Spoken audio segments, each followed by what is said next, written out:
오늘 하나님께 주신 말씀 봉독해 드립니다. 아가서 2장 10절 한 절 말씀인데요. 아가서 2장 10절 말씀 우리 함께 읽도록 하겠습니다.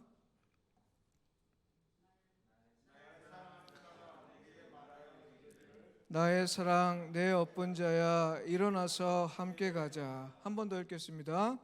나의 사랑하는 자가 내게 말하여 이르기를 나의 사랑 내 업본 자야 일어나서 함께 가자. 네, 우리 최세영 장로님께서 나오시겠는데 오늘 제가 장로님 얼굴 뵈니까 보통 설교할 때는 밤을 꼬박 새셔서 얼굴이 그냥 아주 잔뜩 긴장되셨는데 오늘은 무지무지 편한 얼굴로 이렇게 나오십니다. 우리 기쁜 마음으로 맞이하겠습니다. 성령님 나오셔서 말씀 전하겠습니다.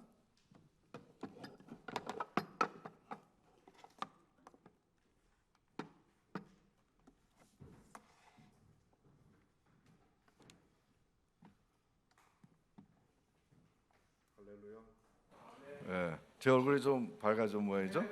예, 사실 눈치를 채셨는데 밤 안 샜습니다. 아마추어가 설교를 하다 보니까 뭐 잠을 못 자죠. 하나님 말씀을 어떻게 감히 이렇게 전한다는 게 그렇게 쉬운 일이 아니라는 걸 제가 절실하게 느끼면서 준비하다 보니까 그런데 아무튼 반갑습니다. 요즘 이 코로나 때문에 우리가 이렇게 잔뜩 움츠러들고 정말 이렇게 예배도 진짜 극소수의 멤버만 모여서 또 다른 분들은 비대면으로 이렇게 예배를 드리는 그런 상황을 보면서 꼭 그 전쟁 참화 속에서 그냥 지하실에서 안전한데 그 예배 드리는 그런 모습이 연상이 되면서 이런 어려움 속에서 더 그리워지고 더 가고 싶고 하는 것이 바로 하나님의 품이 아닌가 이런 생각이 들더라고요.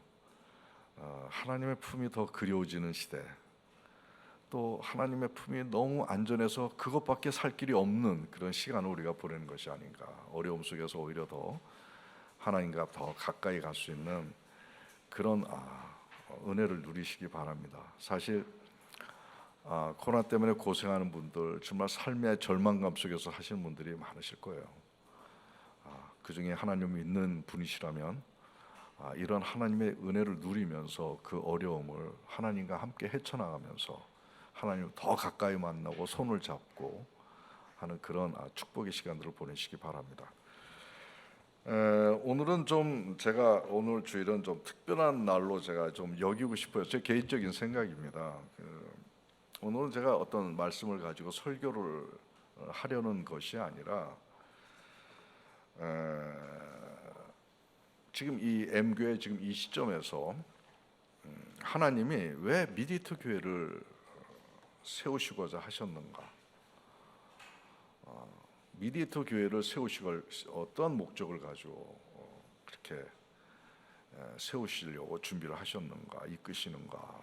그리고 또 그 비전을 붙잡고 나아가는 우리들의 행보는 어떠한 마음과 생각을 가지고 나가야 되느냐라고 하는 것에 대해서 지금 이 시점 정도에서는 한번 우리가 같이 점검하고 공유하는 그런 시간이 되었으면 좋겠다 하는 생각을 가지고 설교라기보다도 이 미디터가 이렇게 교회가 이렇게 설립이 되면서 앞으로 우리가 나아가는 그런 과정에서 처음부터 하나님께서 임하셨던 그런 하나님의 인도하심과 또 손길과 또 하시고자 하는 뜻과 그 계획들을 우리가 한번 살펴보고 같이 공유하는 시간들을 가지면서 정말 우리가 한 마음 한 뜻이 되는 그런 하나님 뜻의 공동체가 되는 마음에서 이런 주제를 가지고 오늘 이 강단에 서게 됐습니다.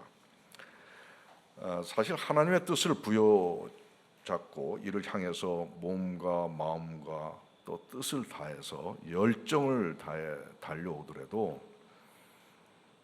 분명히 하나님께서 허락하셨는데 그 과정이 결코 순탄치 않다는 것을 우리는 흔히 경험합니다. 사실 대부분 하나님께서 이끄셨기 때문에 하나님의 뜻입니다 하고 스타트를 했는데 오히려 세상 일 하는 것보다 더 어려운 고난과 시련과 난간에 부딪히는 경우가 우리 믿는 사람들의 삶에서 흔히 겪을 수 있는 그런 것들입니다. 사실 말씀에도 성경에도 느헤미야가 거룩한 뜻을 붙잡고 이스라엘 성벽을 보수하는 그런 소명을 가지고 함에 있어서도 얼마나 많은 우여곡절과 자중질환과 배신과 또 공격을 받고 하는 등의 그런 시간을 보냈던 것을 우리가 보면서 처음에 의아해했지만 이것이 너무나 당연하다는 생각이 드는 것은 하나님의 진정한 나라를 세우는 이 땅에 세우는 과정에서 이 땅은 사단에 의해서 지배받았고 그 세상의 사람들은 사탄에 의해서 조종되는 그런 상황에서 하나님의 진정한 나라를 세울 때 얼마나 많은 사탄의 저항과 공격과 발걸림이 있겠느냐 하는 것을 상상을 해보면 정말 우리 하나님의 뜻을 부여받고 우리가 행복한다 할지라도 이러한 시행착오와 고난과 어려움들은 너무나 당연한 것이기에 우리가 정말 한 발도 물러서지 말고 포기하지 말고 또 지금 현재 어렵다고 해서 두려워하지 말고 또 이게 될까 안 될까 의심하지 말고 당당하게 하나님의 그 기치를 가지고 이 사탄의 세상에 하나님의 진정한 아름답고 선한 온전한 나라를 세워나가는 일에 우리가 게을리해서는 안 되겠다는 생각을 해봅니다. 사실 미디에이터 교회 이 시점에 이르기까지 지난 날들을 한번 살펴보는 것도 참 중요한 그런 헤아림이다 이렇게 생각이 듭니다. 1996년이니까 지금부터 25년 전의 일이죠. 그동안 25년 동안의 그 시간들을 우리가 되돌아보면 정말 지금 말씀드렸던 하나님의 뜻을 붙잡고 해왔던 그 시절이 결코 녹록지 않고 쉽지 않았다, 수월치 않았다. 이것을 그대로 증명하는 그 시간들이 아닌가 이런 생각을 해봅니다. 저에게 이제 동서역이라고 하는 장을 허락하시고 정말 남들이 알지 못했던 그런 두약 융합의 이런 의학적 장에 저를 던지시고 아무도 전례도 없었고 아무도 하지 못했던 그런 것들을 허락하시면서 저는 하나님하고 가까이 할 수가 있었습니다. 오직 그 길을 하나님밖에 의지할 데가 없었습니다. 어디 가서 모델도 없었고. 근데 그것이 어느 정도 성공을 하면서 정말 자부심을 가지고 그 융합의학의 어떤 새로운 장을 여는 파이오니어로서의 인정을 받을 때쯤 저는 누군가에 의해 40일 작정 기도의 자리로 앉게 되었습니다. 그것이 바로 1996년이었습니다.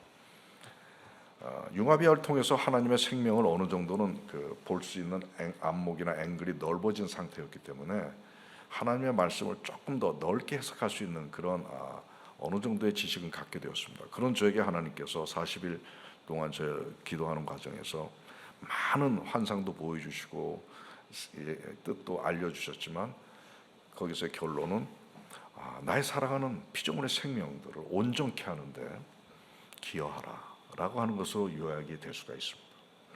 처음에는 이것이 무슨 뜻인지 잘 몰랐었습니다.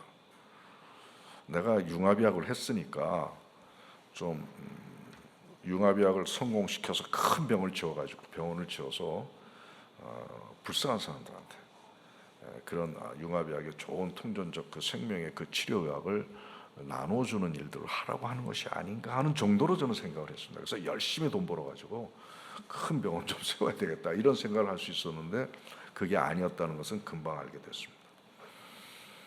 그러면서 저를 이끄신 것이 웰빙 포럼이라고 하는 포럼을 만들게 하셨습니다. 가정사역 연구소를 운영하시는 분들하고 신학대학 교수들하고 모여서 웰빙, 전인치유, 영혼육의 온전한 생명을 구현하는 일들을 우리 교회가 한번 구현해 보자 하는 그런 것들을 가지고 포럼을 만들어서 한 달에 한 번씩 세미나를 열기 시작을 했고 그러면서 영혼육의 온전함이라고 하는 것에 대한 생각을 하기 시작했던 것이 아마 그때쯤이 아니었겠나 생각이 듭니다. 그러나 이것이 몇 년 하면서 결국은 방향을 잃게 됐고 영혼육의 온전함을 어떻게 이룰 수 있겠느냐에 대한 정확한 내용들을 우리가 파악하지 못하면서 막연하게 외치는 정도에 머물게 돼서 모임이 이제 쓰러지게 됐습니다. 그러면서 두 번째 이제 그 모임을 접고 그 다음에 생생 플랫폼이라고 하는 그런 모임을 형성하게 됐습니다. 여기에는 이제 여기에서도 이제 선교사와 또 신학대 교수들하고 목회자분들, 전도사들 이렇게 규합이 돼가지고 통전생명관에 대해서 이제 연구하기 시작했습니다. 통전생명관도 아마 이것이 처음 저희가 생각했던 그런 시간이 아니었겠나 싶어요. 이분법이라는 것이 뭔지도 몰랐고 교회 다니면서 또 더구나 통전생명관이라고 하는 것에 대해서는 우리가 접할 수 없는 내용이었기 때문에 영혼육이라고 하는 것이 온전하게 이렇게 생명성을 구현하기 위한 것에 대한 바탕적인 패러다임이 바로 통전성이다라고 하는 것에 착안해서 통전생명관이라고 하는 것에 대해서 이제 우리가 관심을 갖게 됐고, 그래서 결국은 그런 연구를 통해서 한 120페이지 정도의 어떤 논문을 통전생명관에 대해서 쓰게 됐고, 이것이 한국교회의 문제에 또 우리가 온전하게 하나님의 백성이 되기 위해 중요한 하나의 인식 체계다 하는 생명관이다 하는 것을 이제 우리가 결론을 내리고 여기에 대해서 연구를 하게 됐죠. 그리고 더 이상 나가지를 못했습니다. 근데 그때쯤에서 우리가 이분법하고 통전생명관 대표 주자들이 모여서 논쟁을 벌인 것도 기억이 납니다. 그래서 이분법의 가장 대표적인 어떤 신학대 교수분하고 저하고 밤 12시 넘어서까지 논쟁을 벌이면서 어때야 되겠느냐. 그 내가 얘기하는 것이 그 삼업론이 아니냐. 뭐 공격도 받고 뭐 하는 등의. 근데 그때만 해도 제가 거기에 무장이 완전히 안 돼서 설득을 시키지 못했던 부족함이 있었던 걸 기억합니다. 근데 어쨌건 통전생명관이라고 하는 장을 열어나가는 기점이 되었다라고 얘기할 수가 있겠습니다.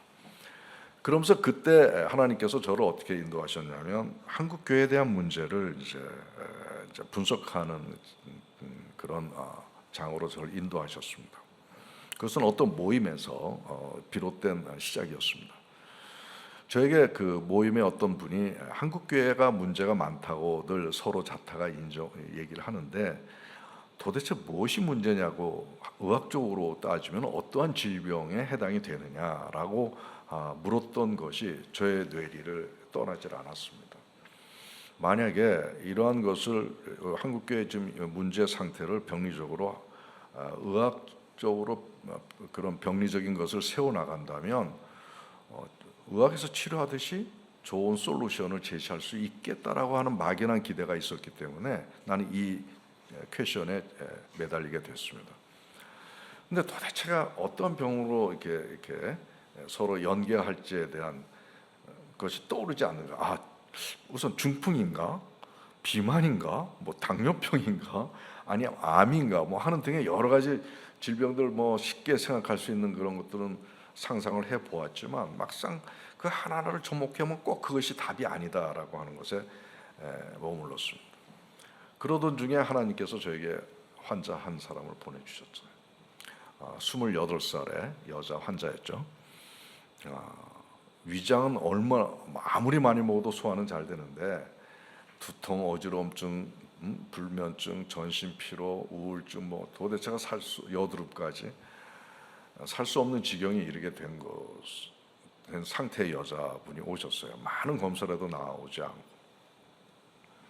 근데 그 여자는 소화는 잘 됐지만 위하고 장이 썩어 있었던 담적병이라는 것을 알게 됐죠. 그러니까 위하고 장의 신경이 마비되다 보니까 소화가 잘 됐던 거예요. 이분은 라면을 5개 먹어도 소화가 잘 됐고 밥을 반솥을 먹는다 그럽니다. 요즘 이렇게 보면은 가끔 유튜브에 보면 엄청 먹잖아요. 근데 그런 류의 사람인가 봐요. 근데 소화가 잘 되는 거예요. 근데 어떤 사람들은 그걸 먹고 토한다 그러더라고요. 근데 이 여자는 아무리 먹어도 소화가 잘 됐대요. 그것은 위하고 장의 신경 시스템이 있는데 그 신경이 자꾸 소화장애를 만들어내면서 위장을 건강하게 보호하는 건데 그 신경 시스템이 마비되는 바람에 사인이 없어진 겁니다. 그러다 보니까 위하고 장에 썩은 독소들이 많이 고이게 되고 그것이 결국 두통, 어지럼증, 우울증, 여드름 이런 것들을 유발하게 된 것이거든요. 이 사람이 한국교회 문제하고 굉장히 비슷할 수 있겠다라고 하는 그런 인사이트가 오는 거죠. 아, 그렇다. 몸은 썩어가는데 소화는 잘 된다. 위장의 신경이 마비가 된다. 그러니까 결국 이것이 겉과 속이 다른 그런 병리적인 문제가 있다는 것을 밝혀냈고, 그것을 제가 제 책에다가 쓴 바가 있습니다.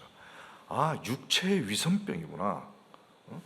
많이 먹으면 소화가 안 되는 게 순리고 그것이 생명의 반응인데, 이 사람은 많이 먹어도 소화가 잘 되는 것은 위선적인 모습으로 반응을 하는구나라는 것을 알게 됐고, 육체의 위선병이 있듯이 바로 영혼에도 위선병이 있을 수 있겠다. 그래서 제가 그 여자 환자를 통해서 우리 한국교회 문제가 겉과 속이 다른, 그리고 경보 시스템, 양심의 마비 등의 여러 가지 문제가 아우르게 된 그런 영적인 위선병이라고 이제 붙이게 됐죠. 이때부터 이제 한국교회 문제를 분석하는 것이 구체적으로 진행이 됐습니다. 위선 상태가 왜 생기느냐라고 하는 것에 대한 병리적 해석이었죠. 뭐 이 자리에서 다 설명할 수는 없지만 거기에서 M5를 찾아가야 된 것입니다. 진정한 것이 하나님이 없다는 것, 내면에 하나님이 없고 겉에만 하나님이 있다는 거죠. 그래서 겉에는 하나님처럼 경건하지만 속은 예전의 그 모습 그대로, 겉과 속이 다른 위선적 형태의 모습이 바로 한국교회의 모습이었다. 근데 그것이 일부러 그렇게 되는 것이 아니라는 것이죠. 결국 하나님이 그 삶에, 그 사람의 내면에 하나님의 존재하도록 그렇게 이끌지 못했던 부분이 이렇게 만들지 않았나 하는 생각을 해보게 됐습니다. 아무튼 여기에서 우리가 이제 그 하나님이 바로 무엇이냐, 그것이 바로 하나님만이 갖고 있는 속성, 핵심 가치, 그것이 바로 생명이고, 그것이 바로 진리고, 그것이 바로 사랑이고, 이것을 이루기 위해서는 통전생명관이 필요하다라고 하는 것. 그래서 이것을 통해서 미디에이터라고 하는 사회를 하나님의 뜻에 따라 변화시킬 수 있는 인물이 양성이 될 수 있다라고 하는 논리가 이제 집약이 됐던 것입니다. 그래서 이것을 바탕으로 해서 이제 세길과 세일이라고 하는 사단 법인이 설립이 되었고, 거기에서 이제 이 생명과 진리와 사랑을 이렇게 교육시키기 위한, 심기 위한 교육 작업이 진행이 됐습니다. 그래서 하원 아카데미라고 하는 커리큘럼, 교육 기관을 만들어서 목회자들을 중심으로 해서 이러한 그 생명과 진리와 사랑을 잘 전하고 나눌 수 있는 커리큘럼을 저희들이 작성하고, 교재를 한 2년 정도 저희들이 연구해서 교재를 만들었던 것 같습니다. 아무튼 그것을 통해서 이제 양성하기 시작했는데, 이 정도쯤 되어서 나는 대단히 하나님의 큰 뜻을 이루는데 진짜 하나의 큰 틀을 만들었다 하는 그런 자신감도 생기고, 이제는 앞으로 한국 교회를 변화시킬 수 있는 그런 뭔가의 그 에너지가 생겼다 하는 생각을 하게 되었는데, 보니까 또 이게 아니더라고요. 교육이 제대로 이루어지지 않았고, 또 교육할 수 있는 그런 교수진들이 확보가 되지 않았고, 또 이것이 쉽지 않기 때문에 내용들이 전달되는 과정에서 어려움을 느끼고 하는 등의 많은 장애 요인들이 또 나타나게 되었습니다. 이제 그렇게 이런 시행착오와 이런 난관과 이런 것들을 겪으면서 저는 굉장히 시리에 빠지게 되고, 하여튼 못할 것 같아 하는 그런 낙담이 들기도 하고 했던 그런 인간적인 모습을 고백하지 않을 수 없습니다, 사실. 근데 그럴 때마다 저는 이제 밤에 그 뜬 별을 보면서, 하늘을 우러러 보면서 기도를 합니다. 근데 그럴 때 주시는 은혜와 위로와 인도하심이 있습니다. 그래서 더 이상 어떻게 할 수 없다고 생각했을 때 하나님께서 저한테 참 수고했다 그러시더라고요. 응? 저희 입술로 참 수고했다 소영아 그러면서 이제 내가 하겠다라는 그런 말씀을 하세요. 근데 그게 저한테는 정말 너무나 감동스러워서 눈물을 흘리지 않을 수 없었던 현장이었습니다.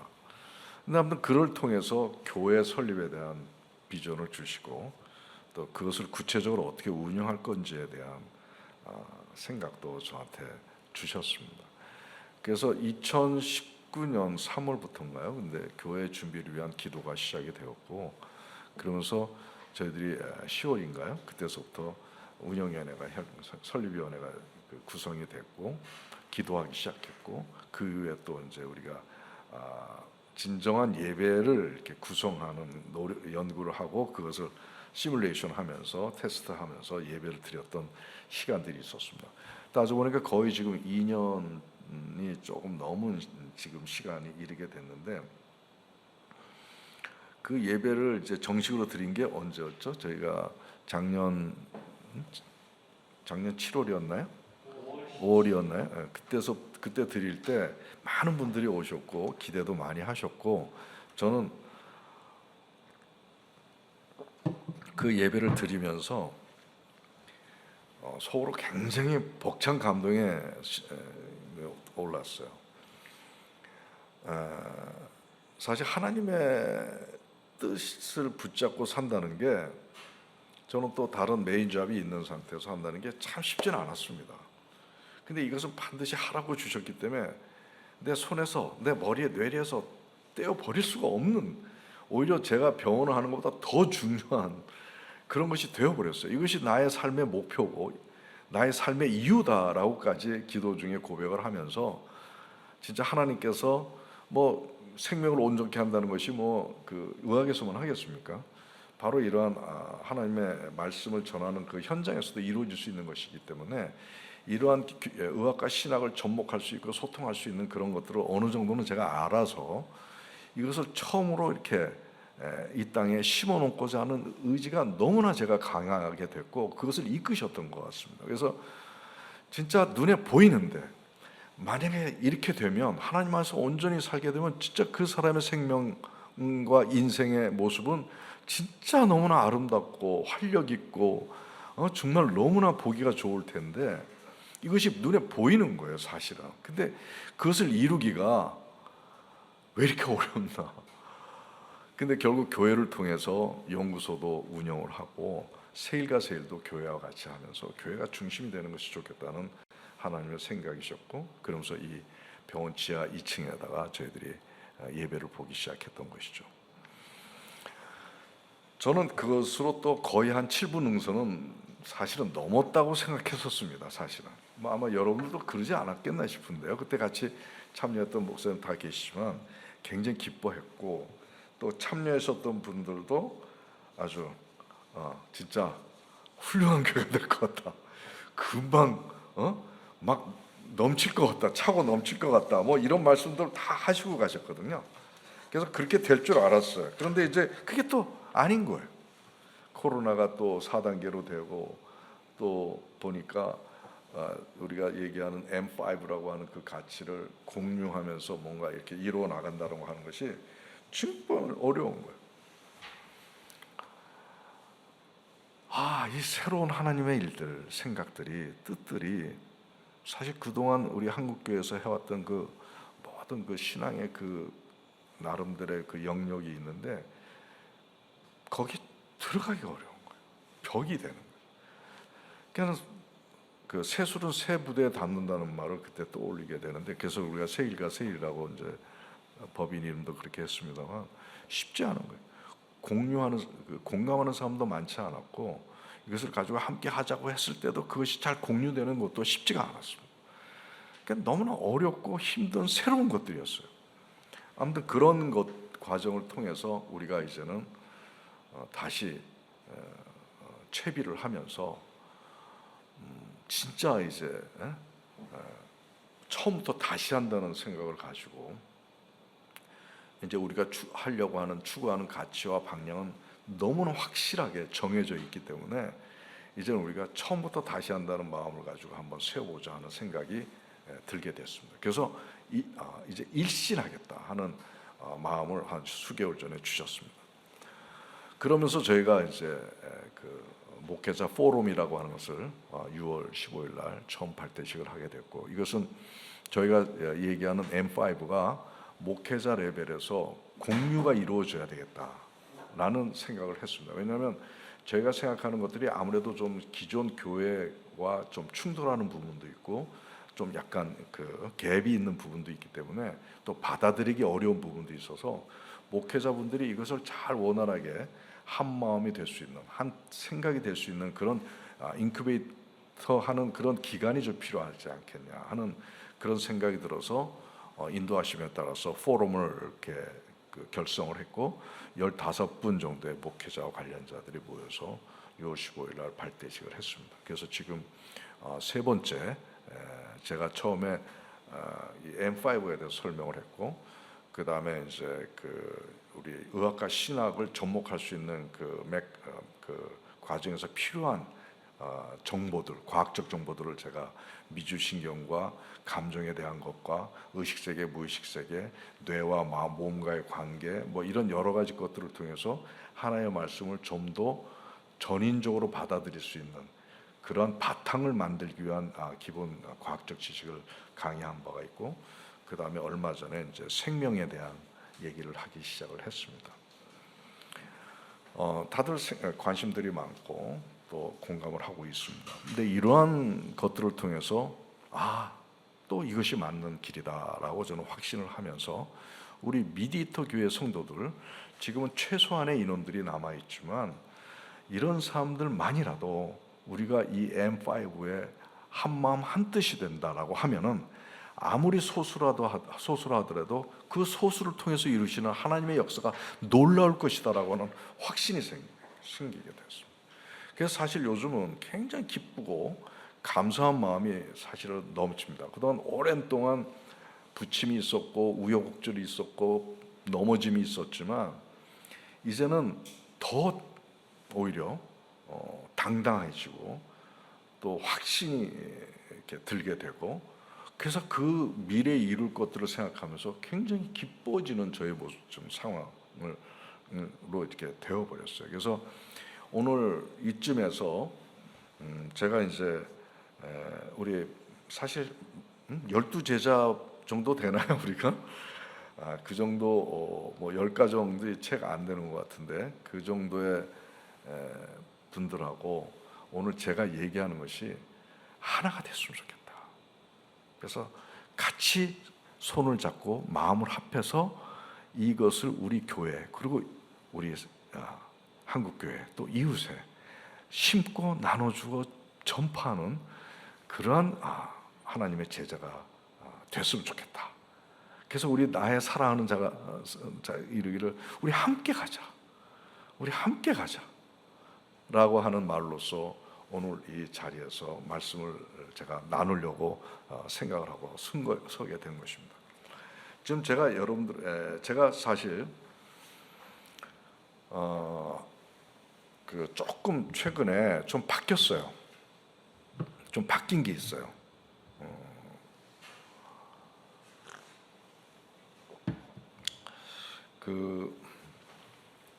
예전에는 제가 다 우리 운영위원들은 아시지만 한국 교회가 뭐가 문제야? 그래서 이 문제를 어떻게 그러면 해결해야 돼? 하는 식의 방식으로 접근을 했거든요. 그래서 제가 원래 그렇게 살았기 때문에 그래요. 제가 이제 환자들을 보게 되면 환자들 어디 아프세요부터 물어보지, 응? 잘 살고 계시냐고 물어보지 않아요. 문제가 뭡니까? 그럼 뭐 이것저것 얘기합니다. 문제의 투성이에요. 그럼 그걸 가지고 내가 분석해서 솔루션을 내는데 몇십 년을 살아온 사람이기 때문에 한국교회가 뭐야? 뭐가 지저분해? 뭐가 아파? 어디가 아파? 막 이런 걸 가지고 그걸 해결하는 등식 관계로 내가 어프로치를 했는데 하나님은 그걸 원하지 않으시는 것 같더라고요. 그런 방식은 아니다. 그런 방식은 아니다. 그래서 최근에 바뀌었어요. 제가 우리 충주이담 통합병원에 제가 요즘 많이 관심 갖고 제가 직접 이제 리더를 하고 됐어요. 조금 아직 시스템이 아직 제대로 잘 갖춰지지 않아서 그러면서 암 환자에 내가 관심이 굉장히 많거든요. 암 환자 어떻게 살리는 게 내 소명이에요. 안 죽고 살리자 이거야. 그리고 뭐 마지막 터미널이 돼가지고 그냥 조금 있으면 죽는 걸로 그냥 거의 관에 있는 것처럼 사는 분들이 얼마나 많습니까? 재발되고 전이 되면. 근데 이런 분들한테 생명의 소망을 주고 싶은 게 의사로서의 아주 간절한 소망이 됐거든요. 그래서 그 사람들만 생각해요. 그래서 그 사람들한테 좋은 것이 뭐가 있을까만 계속 생각해요. 그래서 근데 하나님이 그거에 대해 다 이렇게 허락해 주세요. 그런 치료 기술들을 자신이 있어요. 있는데 제가 암 환자들을 치료하는 그런 비결을 어디에서 찾냐면, 되게 암이 걸리면 어떻게 치료합니까? 항암 치료하죠. 뭐 수술하든가 방사선 치료하든가. 그러니까 암을 리무브 시키는 쪽에만 어프로치를 한다고. 암 없애는 쪽으로. 근데 저는 어떻게 해야 되냐면, 암을 없애는 건 그쪽에서 하고 우리는 몸 살리겠다는 거지. 하나님의 만드신 인간의 생명은, 몸의 생명은 엄청나게 질깁니다. 엄청나게 자생력이 강하고 자체 내에서의 그 항상성 기준이 엄청나게 강한데, 사람이 넋을 놓으면 그게 무너지는 거야. 그래서 나는 내가 가끔 얘기하지만 언젠가 시베리아에서 어디론가 조난이 됐는데 그 사람이 6개월 만인가 이렇게 발견이 됐는데 살아서 발견됐어요. 근데 다 죽었다고 그랬거든요. 근데 살았어요. 아무것도, 눈밭에서 연명을 했다고. 그러니까 그만큼 인간의 생명은 질긴 겁니다. 그리고 그 생존 능력이 우리가 상상할 수 없을 만큼 강해요. 지금 우리는 너무나 편한 세상에서 살기 때문에 그 강한 생존 능력이 다 죽어 있어요. 그것까지 깨울 필요가 없어요. 그냥 사니까. 근데 만약에 우리가 지금 혹한이나 어려운 상황에 대처하면 그러한 잠재력, 생명의 잠재력들이 일어납니다. 깨워집니다.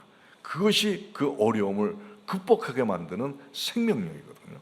근데 인간에게는, 누가 만든 인간입니까? 하나님이 만드신 인간에게는 그런 능력이 있다는 거죠.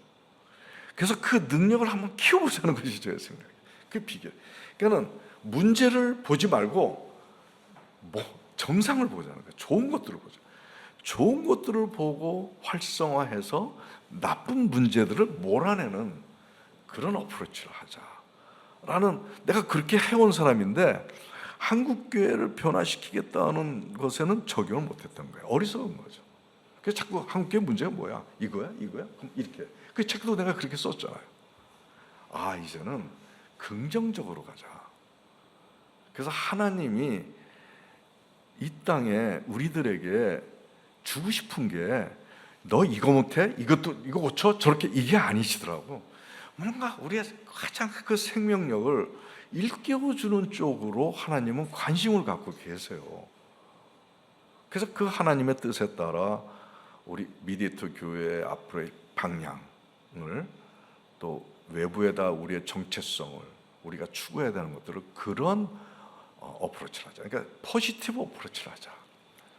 하나님의 좋은 것들을 심어주는 쪽으로, 나쁜 거 문제를 해결하는 쪽이 아니라 그런 쪽으로 방향을 전환하자라고 이제 좀 바뀌었어요, 제가. 그래서 좀 바뀌었어요, 제가. 좀 자꾸 전에는 환자들 보면 좀 심각하고 그러잖아요. 사실 어디 아프냐면 막 분석해야 되고 눈을 신상 쓰가면서 얼마나 많아 아픈 게, 그냥 그거를 퍼즐을 맞추시기로 그 뿌리가 뭐냐 이걸 찾아내고 하면서 막 심각하게 환자 앞에서 막 그러고 살아왔어요, 제가. 쉽지 않은 작업이에요, 치료 작업이. 워낙 여기는 중환자들이 많기 때문에. 근데 그러한 방식으로 하다 보니까 그렇게 됐는데, 이제는 그게 아니라 예수님은 그렇게 안 하시더라고요. 자꾸 격려해 주시고 웃으시고. 예수님이 심각하지가 않으세요. 자꾸 웃으시고 먹이시고 위로하시고, 뭐 이런 예수님을 제가 이제 알게, 자꾸 깨닫게 되더라고요. 그래서 우리도 미디에이터 교회도 이거 한국교회 이거 문제 이거 이렇게 가지 말고 진짜 하나님의 좋은 것들을 우리가 심어주는 쪽으로 우리가 그 하나님의 뜻의 공동체가 또 그런 방향으로 나갔으면 좋겠다라는 생각을 하게 됐어요. 아멘 하시는 거죠? 그동안 내가 얼마나 인상 썼으면 지금 아멘 하셨을까 생각이 들어서 참 죄송합니다. 왜냐하면 사람 대할 때도 참 장단점이 다 있잖아요. 근데 단점 보게 돼요. 나도 그 비판하지 말라, 정죄하지 말라, 내가 얼마나 많이 하고, 내가 통전생명하는 사람은 단점 장점을 다 아우르는 그런 지혜가 있어야 되기 때문에 그렇게 하긴 하는데, 막상 뭔가 문제 앞에 닥쳤을 때는 그게 안 돼요. 근데 이번에 내가 그걸 고치려고 많이 노력을 합니다. 아마 여러분들은 나보다 더 잘하실 것 같은데, 나는 아직 조금 걸음마 단계인데, 사람들 대하고 같이 동력해 나가는 과정에서도 예수님의 자세를 자꾸 배우고 싶어요. 그래서 이것이 바로 미디에이터 교회의 정체성이고, 그것이 문화를 이루어야 되겠다 하는 생각을 해봅니다. 그래서 이번에 제가 이제 뭐 정확한 시점은 내가 말씀을 못 드리겠어요. 근데 내년 이제 4, 4분기 상반기에서 진짜 이제 교회 꼴을 좀 갖추고 싶다, 일신해야 되겠다는 부분에 제일 중요한 것이 이제 교회 건물이 필요하다는 생각을 했어요. 왜냐하면 아무래도 병원 지하에서 하다 보면 병원 식구들하고 겹치고 환자하고 겹치고 기능도 겹치고 하니까 또 외부에도 알지 못하잖아요, 미디에이터 교회 존재를. 그래서 뭔가 이제 정식으로 하려면 간판도 좀 달아야 되지 않겠나. 또 그러한 정식의 그 꼴을 좀 갖춰서 이제 뭔가 외부를 향해서 뭔가 해야 되겠다는 그런 포지셔닝을 우리가 역량을 갖춰야 되는 하려면 하드웨어가 있어야 되겠다는 생각을 하게 되면서 요즘 이제 그걸 준비하고 있는데, 만약 그것이 우리에게 하나님께서 허락이 된다면 그때 우리가 진짜 멋지게 우리가 가난한 성도나 이웃들을 위해서 우리가 멋지게 한번 나가보고 싶은 생각이 있어요. 그래서 앞으로 몇 달 정도 될 텐데 그때 우리가 진짜 잘 준비했으면 좋겠다는 생각이 들어서 우선 홈페이지도 잘 만들자. 뭐 지금 홈페이지가 없는 건 아닌데 홈페이지가 다 그런 식이 돼 있어서 진짜 하나님의 아주 아름답고 선하고 온전한 것들을 많은 사람들에게 잘 알려줘야 되겠다는 그러한 내용이었으면 좋겠다. 이런 생각을 하면서 홈페이지를 어떻게 만들까 우리 운영위원회에서 고민하는데, 저도 고민하다가 이번에 설교 준비할 때 홈페이지를 어떻게 만들까 준비하자 라는 생각을 했어요. 괜찮겠죠? 예?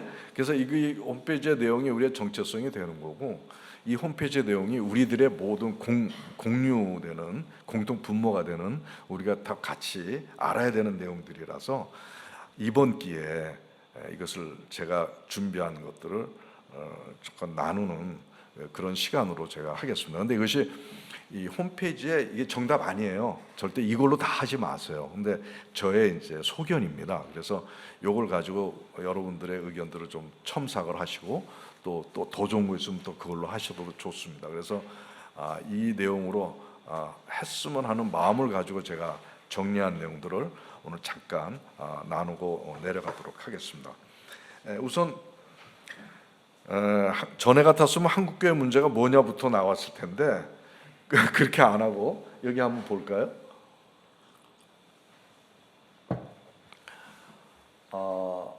이거 박스로 안 했나? 제가 8가지의 이 시대를 사는 분들의 고통의 그거 저는 갖고 있어요. 고통의 없는 분들은 저희가 프린트를 했으니까 한번 참고해서 보세요. 수십 페이지 됩니다. 근데 핵심만 서너 페이지 제가 했습니다. 뭘까를 고민을 해봤어요. 바로 이런 분들한테 하나님은 다가가고 싶고, 이런 분들한테 위로와 치료를 해주고 싶은 하나님의 마음을 헤아리면서 그 대상에 대한 내용을 했는데, 우선 수고하고 무거운 짐으로 힘이 없는 분, 그리고 우라와 분노, 근심, 걱정으로 평안이 없는 분, 그리고 좌절과 우울로 소망이 없고 살 길이 막막한 분, 질병의 고통에서 벗어나지 못하는 분, 그리고 가정의 화평이 깨져서 안식처를 잃은 분, 하나님을 믿어도 인생의 자유함이 없고 행복하지 않으신 분, 하나님과 교회의 신뢰를 잃고 배신감까지 드는 분.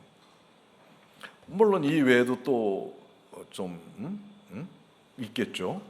이것이 우리들의 자화상이 아닌가. 교회를 다니든 아니든 큰 좀 차이는 있겠지만 다 이 범주에서 우리가 힘들어 하는 것이 아닌가, 이런 생각을 제가 했습니다. 그래서 이런 분들에게 미디에이터 교회가 하나님의 뜻을 붙잡고, 메시지를 붙잡고 나가겠다는 거죠. 그래서 홈페이지 첫 메인 페이지에 이것을 보고 사람들이 관심을 갖지 않을까, 관심 갖지 않을까라는 생각을 하면서 이렇게 대상을 한번 분류해 봤습니다. 그러고서는 그 다음에 그 내용에 보시면 이런 고통에서 벗어날 수 있는 길은 없을까요? 그래서 현실은 똑같아도 평안과 기쁨과 행복을 누릴 수는 없을까요? 그렇게 반문을 하는 겁니다. 그러고선 미디에이터 교회 설립 취지와 목적을 저희가 이제 써 내려가기 시작합니다. 그래서 우선 첫 번째 저희들이 파악한 결론으로 이 시대 우리들의 고통은 생명과 진리와 사랑의 하나님을 제대로 만나지 못했거나 여러분들 삶에 하나님이 안 계시기 때문이라고 저희들은 결론을 내렸습니다. 사실 우리가 교회를 다녀도 내 안에 또 내 삶에 하나님이 없는 경우가 꽤 있어요. 그래서 고통이 있는 겁니다. 그래서 어려움이 있는 겁니다. 그래서 우리가 그래서 미디에이터 교회는 생명과 진리와 사랑의 하나님을 여러분들에게 심어주기 위해 설립이 되었습니다라고 우리의 역할을 표방을 하게 됐습니다. 그래서 구체적으로 그 밑에 내려가면 1996년 생명을 온전케 치유하라는 미션과 제가 이제 그때 그 40일 작전 기도하면서 받은 말씀이 이사야서 61장 1절에서 4절 말씀입니다. 그래서 이 말씀을 받은 후에 하나님의 인도하심을 따라 이제 위에 8가지 문제의 원인들을 알아내었습니다. 그래서 교회 열심히 다녀도 왜 이런 고통에서 벗어나지 못하고 평안과 기쁨이 없는지, 또 하나님의 자녀로서 세상을 밝히고 변화시켜야 하는데 오히려 교회가 위선과 이기 집단으로 욕먹는지, 또 정말 좋으신 사랑과 자비 하나님을 왜 사람들이 외면하고 멀리 하는지, 그것이 우리 한국 교회가 가져야 될 고민, 퀘션이다, 명제다. 난 이렇게 생각을 했어요. 왜 교회 다녀도 왜 이렇고, 교회가 많은데도 사연은 이렇게 변하지 않고 오히려 욕먹고, 하나님이 그렇게 좋으신데 왜 욕먹게 만들어? 이것이 우리의 공통의 고민이고 질문이다. 저는 이렇게 생각을 했어요. 그래서 이제 미디에이터 교회는 우선 이것이 왜 그러냐면 어려움이 없어요. 성경 말씀 안 봐서 그렇다, 새벽기도 안 해서 그렇다, 순수한 마음이 없어서 그렇다, 이런 것이 아니라 하나님 나라의 핵심 가치를 덧입지 못해서 그렇다. 그래서 자꾸 지역적인 요소에 매달렸기 때문에 그렇다. 우리가 기도, 말씀 공부, 봉사, 헌신, 성도 간의 교제, 이웃사역 다 하시잖아요. 교회에서 얼마나 열심히 합니까? 집중하면서 하나님의 인간을 향한 궁극적인 목적인 생명에 초점을 맞추지 않았기 때문이라고 저희는 생각을 하는 거죠. 한마디로 사람의 노력은 있되 하나님이 없다는 것입니다. 겉만 하나님이고 속은 예전 그 사람인 것이라 볼 수가 있습니다. 이러한 현상을 쉽게 얘기하면 이제 전에 얘기했던 비유입니다. 그리고 두 번째는 예수님의 겉옷은 입었지만 예수님의 진면목을 삶에 드러내지 못했기 때문인데, 하나님의 핵심 가치와 진면목은 무엇인가? 바로 그것이 생명과 진리와 사랑이라는 겁니다. 여기서 잠깐 설명을 한 것은 이 세 가지는 하나님의 것입니다. 더 정확히 얘기한다면 하나님만의 것입니다. 생명과 진리와 사랑은 석가모니나 마호메트나 소크라테스도 가질 수가 없는 것입니다. 이것이 기독교가 다른 종교와 다른 점입니다. 그래서 하나님의 자녀는 이러한 하나님의 것을 물려받고 덧입어야 된다는 것입니다. 만약 기독교가 이 3요소를 추구하지 않는다면, 그래서 하나님의 자녀들을 이끌지 않는다면 다른 종교와 무엇이 다를 것이 있겠습니까? 그래서 하나님의 자녀들은 이에 빠지면 하나님이 없는 신앙인이 되고, 생명의 능력과 변화가 없을 것이라고 생각합니다. 그런데 그동안 교회가 생명과 진리와 생명을 사랑을 강조하지 않고 진지하게 연구하거나 또 적용하지 못하고 지엽적인 것에 좀 매달린 부분이 있다라고 말씀을 드리겠습니다. 그래서 그리고 아무튼 이것을 우리 성도들에게 잘 녹여내서 삶에 실천할 수 있도록 이제 해야 된다. 그래서 미디에이터 교회는 여러분들에게 첫 번째, 하나님의 생명을 몸과 마음에 심고 참 생명을 누리도록 메신저가 되겠습니다. 그래서 영과 혼과 육의 생명을 온전케 하여 하나님의 말씀을 실천하도록 하겠습니다. 두 번째, 하나님의 진리를 깨닫고 자유함을 얻도록 메신저가 되겠습니다. 그래서 죄의 속박과 인생의 수고와 멍해로부터 자유함을 얻어 주님과 성령 안에서 쉼을 얻고 능력의 삶을 살 수 있도록 인도하겠습니다. 세 번째는 하나님의 사랑을 덧입고 실천할 수 있도록 메신저가 되겠습니다. 기독교의 핵심 가치인 하나님의 사랑을 우리가 실천하지 못하잖아요. 이것을 제대로 잘 가르치고 실천하게 함으로써 하나님의 자녀로서의 사회 모습을 보이게 하겠다. 그 다음에 네 번째가 이사야 61장 1절 4절의 말씀을 실천하도록 하겠습니다. 이것이 예수님의 소명이라고 봐도 과언이 아닙니다. 근데 저희는 작은 예수이기 때문에 이사야서 61장 1절 4절의 말씀을 우리가 공유를 해야 되겠다. 그래서 결국은 이를 위해 미디에이터 교회는 성도들을 하나님의 생명과 진리와 사랑으로 덧입게 하고 한국교회 사회를 빛과 생명으로 변화시키는 미디에이터를 양성하도록 하겠습니다 하는 것이 저희들의 외침입니다. 그래서 다 아시다시피 미디에이터의 그 강령은 우리가 항상 봉독하는 그런 것으로 결론을 내릴 수가 있습니다. 그 이하의 내용들은 그러면 어떻게 온전한 생명을 이끌고 또 어떻게 진리 안에서 자유함을 얻고 또 어떻게 사랑을 배우고 실천할 수 있느냐라고 하는 강론 부분에서는 우리가 많은 그 연구와 연구의 노력으로 교재도 만들고 또 양성 그 프로그램도 해왔기 때문에 이것을 먼저 우리 미디에이터 성도들에게 먼저 나눌 것입니다.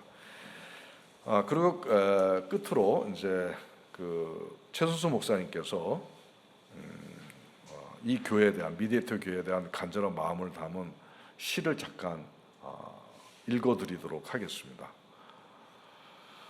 주여, 이곳에 교회가 있습니다. 수많은 사람, 그 수만큼 많은 신들, 그 신들이 군림하는 교회들, 사람이 자기 소견에 옳은 대로 사는 때 200만 명을 훨씬 넘는 가나안 성도, 이 비극의 흐름을 막기 위해 우리는 무엇을 해야 할까요? 배제와 차별이 없는 균형 있는 신앙인의 알고리즘에 기반한 교회, 건강한 신앙을 위한 복음적 생명관으로 신앙의 난제를 풀 최선의 한 수를 두는 교회, 영혼 6에서 개인의 성장을 촉진하고 나와 이웃 그리고 자연과 긍정적 관계를 맺고 유지하며 물질이 보장하는 것보다 더 큰 행복을 누리고 온전한 생명 구원의 목표를 향한 건설적인 전략을 발전시키는 신앙 교육을 추구하며 오직 여호와만을 하나님으로 예배하는 교회. 주여, 이곳에 교회가 있습니다. 이것을 주의 거처로 삼으소서. 아멘.